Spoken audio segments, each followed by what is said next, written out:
मार्च 20 तारीख यह कहीं पखाड़ दिवस पालन करा जाए कहीं तार भी तो तात्पर्य थी यार निश्चित भाव में ओडिया निश्चित भाव में सब कथार रहस्य आ तार कौन से ना कौन सी उद्देश्य प्रणोदित भाव में कार्यक्रम को करें यही समय विशेष करके ये मार्च 20 ये बसंत ऋतुर विदाय आ ग्रीष्म ऋतुर आगमन होता है। खरा दिन आरंभ में पखाड़ खाइबा स्वास्थ्य अत्यंत हितकर बोली या विवेचना करा जाए। पखाड़ दिवसर मूल लक्ष्य होउछि ओडिया खाद्य को विश्व दरबार में पहुंचेगा। आजिकालीर पाश्चात्य खाद्य संस्कृति भितर आमर यही पारंपरिक खाद्य जेपरी हजि न जाए सेथिपाई यही दिवसटी समस्त ओडिया को एकजुट करिवार ये गोटे बहुत बड़ प्रयास। आनंदर कथा आम ओडिया जाति निज परंपरा जीवन शैली और संस्कृति को पुणी थे ये भल पाइबा आरंभ कर निज अस्मिता को नहीं गर्व करने आरंभ कर। पखाड़ दिवस होउछि ओडिया अस्मितार एक अनन्य पर्व। आम सरकार गठन पर ओडिया अस्मिता आत्मसम्मान को सर्वाधिक गुरुत्व जो दिन दायित्व देले अर्थात जून 12 तारीख 2024 तारीख ठारू आम अत्यंत सर्वाधिक भाव में ओडिया अस्मिता उपरे फोकस करुचु गुरुत्व दौचु। आमर पारंपरिक खाद्य ही आमर प्रकृत सांस्कृतिक संपत्ति। यह ओडिया जीवन शैली को विश्व दरबार रे एक स्वतंत्र परिचय प्रदान करने आम सरकार एक दृढ़ पदक्षेप। पखाड़ केवल शरीर एक खाद्य नुहे यह आम एक आत्मतृप्ति आम एक आत्मतृप्ति। सेठिपाई आम ओडिया गीत रे अछि ओडिया मन ओडिया प्राण बुझे पखाड़ कंसा पखाड़ टपाए न पीले सिना फिटेनी मनर पसा फिटेनी मनर पसा। ओडिशा रे आम संस्कृति आम आराध्य देवता महाप्रभु श्री जगन्नाथ सहित घनिष्ठ भाव में जड़ित। कारण आम महाप्रभु जगन्नाथ को ठाकुर बोली नुहे बर आम घर मुखिया बोली भावु। तेणु ओडिया जहाँ खाए तार परिवार मुखिया को ताहा प्रदान करा जाय थाए। आम जगन्नाथ संस्कृति आमको समानता सरलता और एकतार पथ मध्य ये देखाई थाए। एणु आम श्रीमंदिर जाति धर्म वर्ण वर्ग किंबा पेशार कौन सी केबे पार्थक्य न थाए। समस्त आनंद रे महाप्रसाद सेवन करती एवं परस्पर को मध्य बांटी थांती। कारण महाप्रसाद केबे अईठा हुए ना सुदर्शन बाबू ये कथा आम समस्त जानी। समग्र ओडिया जाति एक परिवार भाव एकाठी बसी आनंद बजार रे आमे समस्ते भजन करती। महाप्रभुंर अन्य समस्त भोग मध्यरु पखाड़ एक प्रमुख मणई भाव 60 पौटी ये गणा जाए। पखाड़ केवल गरीबर खाद्य नुहे बरं यह महाप्रभु जगन्नाथंकर मध्य प्रिय खाद्य।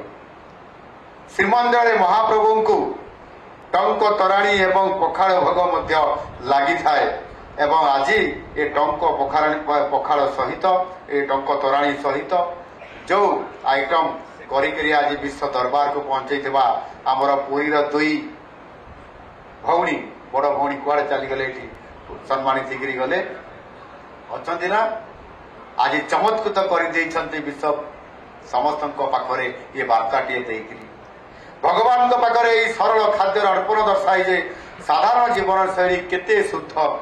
ग्रामांचल पखाड़ खाइबार शैली अति नियारा मोर भी मन पड़ जाऊँ।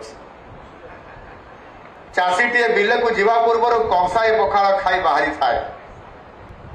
यह दिन सारा खरारे काम करने धैर्य और शक्ति प्रदान करें। श्रमजीवी मनुष्यर संबल सरल भाव में ओडिया यह प्रस्तुत कर खाए और खुआए।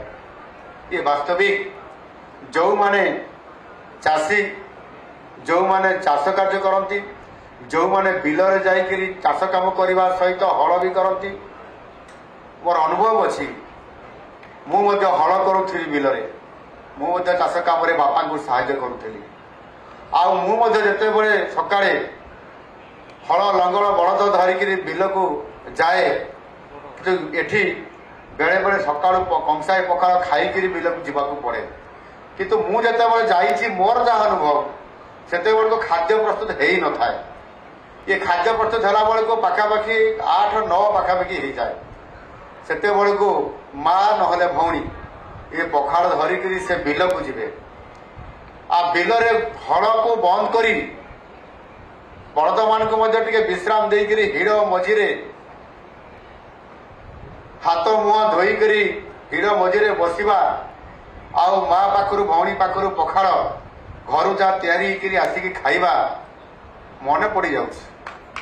ଭାସ୍କର ଭାଇ, ଏ ନିଶ୍ଚିତ ଭାବରେ ଯୋଉ ଖୁସି ଆଉ ଆନନ୍ଦ ଆଉ ଯୋଉ ଶକ୍ତି ମଧ୍ୟ ମିଳେ, ଧୈର୍ଯ୍ୟ ଆଉ ଶକ୍ତି ଯୋଉ ଦିଏ। ମୁଁ ଗୋଟିଏ ଦିନ ହଳ କରୁ କରୁ ମତେ ଦିନର 2ଟା ପର୍ଯ୍ୟନ୍ତ ମୁଁ ହଳ କରିଛି, ପାଣି ଆଉ ପିଇ ନାହିଁ ଧୂ ଖରାରେ। କିନ୍ତୁ ଯୋଉ ପଖାଳ, ଯୋଉ ଶକ୍ତି ଆଉ ଧୈର୍ଯ୍ୟ, ସନଷ୍ଟ୍ରୋକ ହେବାର ନାହିଁ ଏବଂ ସେଥିରେ ଟାୟାର୍ଡ ହେବାର ବି ନାହିଁ, ଏବଂ ତାହା ମଧ୍ୟ ଏଇ ଖାଣ୍ଟି ଓଡ଼ିଆ ପଖାଳରେ, କଂସା ପଖାଳରେ। ପ୍ରକୃତରେ ଆମ ଓଡ଼ିଆ ପ୍ରାଣ ଏଇ ପଖାଳକୁ ନେଇ ଯୁଗ ଯୁଗ ଧରି ଆମ ଇତିହାସ ଓ ସାମାଜିକ ସହାବସ୍ଥାନ ସହ ଏକାକାର ହୋଇଯାଇଛି। ମନ ନିର୍ମଳ ହୃଦୟ ଗଙ୍ଗାର ଆବେଗ ନେଇ ଆଗେଇ ଚାଲିଥିବା ଆମ ଓଡ଼ିଆ ଜାତି ପଖାଳକୁ ନେଇ ଗର୍ବ କରିବା ହେବା ସହ ଓଡ଼ିଆତ୍ୱର ପରାକାଷ୍ଠ ଆଗକୁ ପ୍ରତିପାଦନ କରିପାରିବ, ଏଥିରେ ସମ୍ପୂର୍ଣ୍ଣ ଭାବରେ ମୋର ବିଶ୍ୱାସ ଅଛି। ହୁଏତ ଆଜି ସହରୀ ଚାକଚକ୍ୟ ମଧ୍ୟରେ ପଖାଳର ଏହି ବାସ୍ନା ଦୂରକୁ ଚାଲିଯାଇଛି, କିନ୍ତୁ ଅନେକ ଜାଗାରେ ଗାଁ ଗହଳି ମାନଙ୍କରେ ପଖାଳ ଗୋଟିଏ ମଣିଷର 3 ବେଳାର ଇଏ ଆହାର। ଆମ କେନ୍ଦୁଝର, ମୟୂରଭଞ୍ଜ, ଭାସ୍କର ଭାଇ ମନେ ପଡୁଥିବ, ଆମେ 3 ବେଳା କେବଳ ପଖାଳ ହିଁ ଖାଇଥାଉ। ସକାଳେ ମଧ୍ୟ ପଖାଳ, ଦିନ ବେଳେ ବି ପଖାଳ, ରାତିରେ ବି ପଖାଳ। ଆଉ ପଖାଳ ସାଙ୍ଗରେ ଆଇଟମ ସକାଳେ ଗୋଟେ ହେଲେ ଦିନ ବେଳେ ହୁଏତ ସେଇ ଆଇଟମ ଥାଇପାରେ, ରାତିରେ ହେଲେ ପୁଣି ଆଉ ଗୋଟେ ଆଇଟମ ବଦଳିବ। ଇଏ ପ୍ରକୃତରେ ପଖାଳ ଅତି ସରଳ। ପଖାଳ ଆମକୁ ମନେ ପକେଇ ଦିଏ ଯେ ଆନନ୍ଦ ସର୍ବଦା ମହଙ୍ଗା ଖାଦ୍ୟରୁ ଆସେନି କିମ୍ବା କୌଣସି 5 ଷ୍ଟାର ହୋଟେଲରୁ ଖାଇବାକୁ ଆସେନି। ପ୍ରକୃତ ଆନନ୍ଦ ନିଜ ଘରେ ବସି କଂସାଏ ପଖାଳ ଆଉ ଶାଗ ଭଜାରେ ମିଳିଥାଏ। ଆପଣମାନେ ଆଜିକାଲି ଖାଦ୍ୟ ବ୍ୟତୀତ ବିଭିନ୍ନ କାର୍ଯ୍ୟକ୍ରମ ଦେଖୁଥିବେ, ସୋସିଆଲ ମିଡିଆରେ ବି ଏହା ବହୁତ ପ୍ରତିଫଳିତ। ଆପଣ ଦେଖିବେ ଓଟିଭିରେ, ଆପଣ ଦେଖିବେ ବିଭିନ୍ନ ଟିଭି ମାନଙ୍କରେ, ଆପଣ ଦେଖୁଥିବେ କିଭଳି ଭାବରେ ବିଭିନ୍ନ ଓଡ଼ିଆ ଖାଦ୍ୟ ବ୍ୟଞ୍ଜନ କିଭଳି ଭାବରେ ପ୍ରସ୍ତୁତ କରାଯାଉଛି ଏବଂ ଖାଇବା ପାଇଁ ମଧ୍ୟ ସେଥିରେ ସ୍ୱତନ୍ତ୍ରତା ଦିଆଯାଉଛି। ଚମତ୍କାର, এই କଥାକୁ ଆମେ ସମସ୍ତେ ଦେଖୁଛନ୍ତି। ଦେଖିଲା ବେଳେ ମଧ୍ୟ ମୋତେ ଲୋଭ ଲାଗେ, ଯେମିତି ଆଜି ଦେଖିଲା ବେଳେ ବାଚସ୍ପତି ମହୋଦୟ ଲାଳ ଗଡ଼ିଲା ବୋଲି କହିଲେ। କ୍ଷମା କରିବେ, ମୁଁ ବାଚସ୍ପତି ମହୋଦୟଙ୍କର କଥାଟାକୁ ଏଠି ଦୋହରଉଛି। ଏଥିରେ ଆପଣମାନେ ଗୋଟିଏ ଶବ୍ଦ ଶୁଣିଥିବେ, ସେ ଶବ୍ଦଟି ହେଉଛି ପ୍ରୋବାୟୋଟିକ। ପ୍ରୋବାୟୋଟିକ, ମୁଁ ଥରେ ହିନ୍ଦୀ ଚଳଚ୍ଚିତ୍ର ଜଣେ ପୁରୁଣା ଯୁଗର ନାୟିକାଙ୍କର ସାକ୍ଷାତରେ ମୁଁ ଦେଖିଥିଲି ପ୍ରୋବାୟୋଟିକ ଶବ୍ଦ। ସେ କହୁଥିଲେ ଏଇ ପ୍ରୋବାୟୋଟିକ ଖାଦ୍ୟ ବିଷୟରେ କହୁଥିଲେ। କ'ଣ କହୁଥିଲେ? ତାଙ୍କ ଅନୁସାରେ ଆଜିକାଲି ଲୋକେ ପ୍ରୋବାୟୋଟିକ ପାଇଁ ବିଭିନ୍ନ ପ୍ରକାରର ଲାବୋରେଟୋରୀରେ ପ୍ରସ୍ତୁତ ପ୍ରୋବାୟୋଟିକ ଖାଉଛନ୍ତି, କିନ୍ତୁ ଓଡ଼ିଶାର ଏ ପଖାଳ ହେଉଛି ଏକ ପ୍ରକୃତ ପ୍ରୋବାୟୋଟିକ ଖାଦ୍ୟ। ମୋତେ ଶୁଣି ଆନନ୍ଦ ଲାଗିଲା ଯେ ଏହାର ଗୁଣାତ୍ମକ ଖାଦ୍ୟ ନିୟମିତ ଭାବରେ ଖାଆନ୍ତି ଏହାର ଔଷଧୀୟ ଗୁଣ ଯୋଗୁଁ, ଏବଂ ଔଷଧୀୟ ଗୁଣଟି ହେଲା ପଖାଳରେ ଥିବା ହିତକର ଜୀବାଣୁ, ଯାହା ଦେହରେ ଥିବା ଅନଷ୍ଟକାରୀ ଜୀବାଣୁକୁ ମାରି ଦେଇଥାଏ। ମୋ ମତରେ ପଖାଳ ସବୁଠାରୁ ବଡ଼ ଗୁଣ ହେଉଛି ଏହା ଜିରୋ ୱେଷ୍ଟ ଖାଦ୍ୟ। ଜିରୋ ୱେଷ୍ଟ ଖାଦ୍ୟ। ଆଜିର ଆଧୁନିକ ଯୁଗରେ ଅନେକ ଲୋକ ଫାଷ୍ଟ ଫୁଡ ଏବଂ ଅସ୍ୱାସ୍ଥ୍ୟକର ଖାଦ୍ୟ ଅଭ୍ୟାସ ଆଡ଼କୁ ବହୁଛନ୍ତି, କିନ୍ତୁ ଏହି ଦିନ ଆମକୁ ଖାଦ୍ୟ ମୂଳ ଆଧାରକୁ ଫେରିବାର ଗୁରୁତ୍ୱ ମନେ ପକାଇ ଦିଆଯାଏ। ଦିନ ଥିଲା ପଖାଳ କହିଲେ ଗରିବ ଲୋକର ଖାଦ୍ୟ କୁହାଯାଉଥିଲା, କିନ୍ତୁ ଆଜି ପ୍ରତ୍ୟେକ ଓଡ଼ିଆଙ୍କର ହାଣ୍ଡିଶାଳ ହେଉ କିମ୍ବା ତାରକା ହୋଟେଲ, ଯୋଉଠି ମୁଁ ଆଜି ଆପଣମାନଙ୍କର ନାମ ନେଲି ସମୁଦାୟ ଆପଣଙ୍କର 80ଟି ହୋଟେଲ ଏବଂ ରେଷ୍ଟୁରାଣ୍ଟରେ, ଆଜି ସେଥିରେ ନାମୀ ଦାମୀ ହୋଟେଲ, ଷ୍ଟାର ହୋଟେଲରେ ମଧ୍ୟ ମୁଁ ଏ କଥା ମଧ୍ୟ ଆଜି ଦେଖିବା ପାଇଁ ପାଇଛି। ଆଜି ବିଶ୍ୱର କୋଣ ଅନୁକୋଣରେ ଥିବା ଓଡ଼ିଆମାନେ ପଖାଳର ଆନନ୍ଦ ନେଉଛନ୍ତି। ଓଡ଼ିଆ ଜାତି ପଖାଳ ଭିତରେ ତାର ଶାନ୍ତିକୁ ଆଜି ଖୋଜି ପାଇଛି, ଆଜି ତାର ଶାନ୍ତିକୁ ଖୋଜି ପାଇଛି। ସହରରେ ରହୁଥିବା ବାବୁମାନେ ହୁଅନ୍ତୁ କିମ୍ବା 5 ଷ୍ଟାର ହୋଟେଲରେ ଖାଉଥିବା ସାହେବମାନେ ହୁଅନ୍ତୁ, ସବୁଆଡ଼େ ଖାଲି ପଖାଳର ଆଦର ପୁଣି ଆଉ ଥରେ ଫେରି ପାଉଛି। ଆପଣ ଦେଖିବେ ଏପଟେ ଶହୀଦ ନଗରରେ ଗୋଟିଏ ହୋଟେଲ ଅଛି, ତା ନାଁଟା କ'ଣ କହିଲ ଉପାସନା? ତମେ ତ ଏବେ ଆସିଲ, ଗୋଟେ କ'ଣ ପଖାଳ କଂସା ସବୁ ହୋଟେଲରେ ଦିଅନ୍ତି, ଓଡ଼ିଆ ଖାଦ୍ୟ, ଓଡ଼ିଶୀ ନା ଓଡ଼ିଶା ହୋଟେଲ। ସେପଟେ ମଧ୍ୟ ଅଛି ଆପଣଙ୍କର ସେ ଇନଫୋସିସ୍ ଆଡ଼େ, ଏପଟେ ଗୋଟେ ଅଛି, ଚାରିଆଡ଼େ ଅଛି। କଂସାରେ ହିଁ ଖାଇବା ପାଇଁ ଦିଆଯିବ, କଂସା ତାଟିଆରେ, କଂସା ବେଲାରେ, କଂସା ଏ ପୁରା ପଖାଳ ସହିତ ଛୁଙ୍କ ପଡ଼ିଥିବ। ଆଜି ଦେଶ ବିଦେଶରେ ବିଭିନ୍ନ ସ୍ତରରେ ରହୁଥିବା ଓଡ଼ିଆ ଭାଇ ଭଉଣୀମାନଙ୍କର ସହ ଆଭାସୀ ମାଧ୍ୟମରେ ମୁଁ ଏଠି କଥାବାର୍ତ୍ତା ହେଲେ ଆମେ ସମସ୍ତେ ଜଣାଇଛନ୍ତି। ମୁଁ ସେମାନଙ୍କୁ ଧନ୍ୟବାଦ ଦେଉଛି। ପଖାଳ ଦିବସରେ ସୋସିଆଲ ମିଡ଼ିଆ ପ୍ଲାଟଫର୍ମ ଗୁଡ଼ିକରେ ପଖାଳ ଫଟୋ ଆଜି ନିଶ୍ଚିତ ଭାବରେ ଭରିଯିବ ବୋଲି ମୁଁ ଆଶା କରିବି ଏବଂ ନିଶ୍ଚିତ ଭାବରେ ଆଜିର ଦିନ ଆମକୁ ଆମର ଚାଷୀଙ୍କର ମୂଲ୍ୟ ବିଷୟରେ ମଧ୍ୟ ଏଥିରେ ଶିକ୍ଷା ଦିଆଯାଏ। ପଖାଳରେ ବ୍ୟବହୃତ ଚାଉଳ ଆମ ଚାଷୀଙ୍କ ଏ କଠିନ ପରିଶ୍ରମରୁ ଆସିଥାଏ।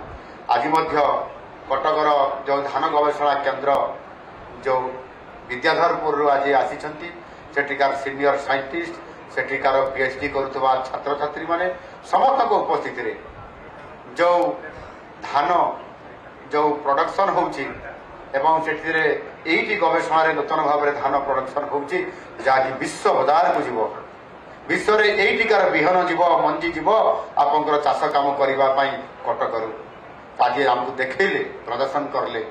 ତା ଭିତରେ ଗୋଟିଏ ମୁଁ ଦେଖିଲି, ସେଟା ପୁରୁଣା ଅବଶ୍ୟ, ସ୍ୱର୍ଣ୍ଣ। ଇଏ ସ୍ୱର୍ଣ୍ଣ ଯେଉଁ ଧାନ ଅଛି, ସ୍ୱର୍ଣ୍ଣ ବୁଆ, ସେ ଧାନରେ ଯେଉଁ ଚାଉଳ ହୁଏ ସେଥିରେ ଆପଣଙ୍କର ଇଏ ତାକୁ କହନ୍ତି ସୁଗାର ଫ୍ରି ଚାଉଳ ବୋଲି। ଅର୍ଥାତ୍ ସେଥିରେ ସୁଗାର ଅଂଶ ବହୁତ କମ୍ ଥାଏ। ସେ ଖାଦ୍ୟ ଖାଇବା ପାଇଁ ମଧ୍ୟ ଡାକ୍ତରମାନେ ଅନୁମତି ଦେଇଛନ୍ତି। ଏଣୁକରି ଯେଉଁମାନେ ଆମେ ସମସ୍ତେ ଡାଇବେଟିସ୍ ବାଲା ଅଛୁ, ଅନ୍ତତଃ ଏ ସ୍ୱର୍ଣ୍ଣକୁ ଆଜି ଆପଣେଇ ନେବା ଆଉ ସବୁଦିନ ଆମେ ଏ ପଖାଳ ସହିତ, କଂସା ଏ ପଖାଳ ସହିତ ବ୍ୟଞ୍ଜନ ସହିତ ଯଦି ଖାଇବା, ତାହେଲେ ନିଶ୍ଚିତ ଭାବରେ ସବୁଠାରୁ ହେଲ୍ଦି ଆଉ ସ୍ୱାସ୍ଥ୍ୟ ଆମେ ରହିବା, ଏହା ସୁନିଶ୍ଚିତ। ମୁଁ ଆମର ଯୁବପିଢ଼ିଙ୍କୁ ଆମର ପରମ୍ପରାର ମୂଲ୍ୟ ବୁଝିବାକୁ ନିଶ୍ଚିତ ଭାବରେ ଅନୁରୋଧ କରିବା ପାଇଁ ଚାହୁଁଛି ମଧ୍ୟ। ଦ୍ରୁତ ଗତିରେ ପରିବର୍ତ୍ତିତ ହେଉଥିବା ବିଶ୍ୱରେ ଆଗକୁ ବଢ଼ିବା ଗୁରୁତ୍ୱପୂର୍ଣ୍ଣ, କିନ୍ତୁ ଆମର ମୂଳ ସହିତ ମଧ୍ୟ ଯୋଡ଼ି ହୋଇ ରହିବା ଏ ସମାନ ଭାବରେ ଗୁରୁତ୍ୱପୂର୍ଣ୍ଣ। ଆମର ଖାଦ୍ୟ, ଆମର ପର୍ବ, ଆମର ସଂସ୍କୃତି, ଆମର ପରିଚୟ, ଆମକୁ ସେଗୁଡ଼ିକ ସଂରକ୍ଷଣ କରିବାକୁ ପଡ଼ିବ, ଏଥିରେ ଗର୍ବ କରିବା ପାଇଁ ପଡ଼ିବ। ପଖାଳ ଦିବସ ପାଳନ କରିବା ଦ୍ୱାରା ନୂତନ ପିଢ଼ି ନିଜର ଚେର ସହିତ ପରିଚିତ ହେଉଛନ୍ତି। ପିଲାମାନେ ପଖାଳର ମହତ୍ତ୍ୱ ବୁଝୁଛନ୍ତି ଏବଂ ଏହାକୁ ଆନନ୍ଦର ସହିତ ଗ୍ରହଣ କରୁଛନ୍ତି। ପିଜା ବର୍ଗର ଯୁଗରେ ପଖାଳକୁ ଆଦରି ନେବା ଏକ ସକାରାତ୍ମକ ବିରାଟ ପରିବର୍ତ୍ତନ ଆଜି କମ୍ ସେ କମ୍ ଓଡ଼ିଶାରୁ ଏବଂ ଓଡ଼ିଆଙ୍କ ପାଖରୁ ଆରମ୍ଭ ହୋଇଛି, ଯେଉଁଥିରେ କି ଦେହକୁ ସବୁଦିନ ପାଇଁ ହେଲ୍ଦି ରଖିବ। ରାଜ୍ୟ ସରକାରଙ୍କର ସକ୍ରିୟ ପ୍ରୋତ୍ସାହନ ଯୋଗୁଁ ଆଜି ଆମର ଏ ବିଭାଗର ମୁଖିଆ ଉପମୁଖ୍ୟମନ୍ତ୍ରୀ ପ୍ରଭାତୀ ପରିଡ଼ା ମହୋଦୟା ଆଜି ତାଙ୍କର ପ୍ରତ୍ୟକ୍ଷ ଭାବରେ ତାଙ୍କ ଡିପାର୍ଟମେଣ୍ଟ ସହିତ ଏବଂ ନିଜେ ଏଠି ଚିଫ୍ ସେକ୍ରେଟାରୀ ମଧ୍ୟ ଆଗ୍ରହ ସହକାରେ ଅଛନ୍ତି ଆମ ସହିତ ପଖାଳ ଖାଇବେ ବୋଲି ମଧ୍ୟ। ଏଣୁ ନିଶ୍ଚିତ ଭାବରେ ଆମକୁ ଆହୁରି ଉତ୍ସାହିତ ଏଥିରେ କରିଛନ୍ତି। ଓଡ଼ିଶାର ସମସ୍ତ ପର୍ଯ୍ୟଟନ ବିଭାଗ ଗୁଡ଼ିକରେ ପଖାଳକୁ ଏକ ପ୍ରିୟତମ ଖାଦ୍ୟ ଭାବେ ଅତି ସମ୍ମାନର ସହିତ ପରଷାଯାଉଛି।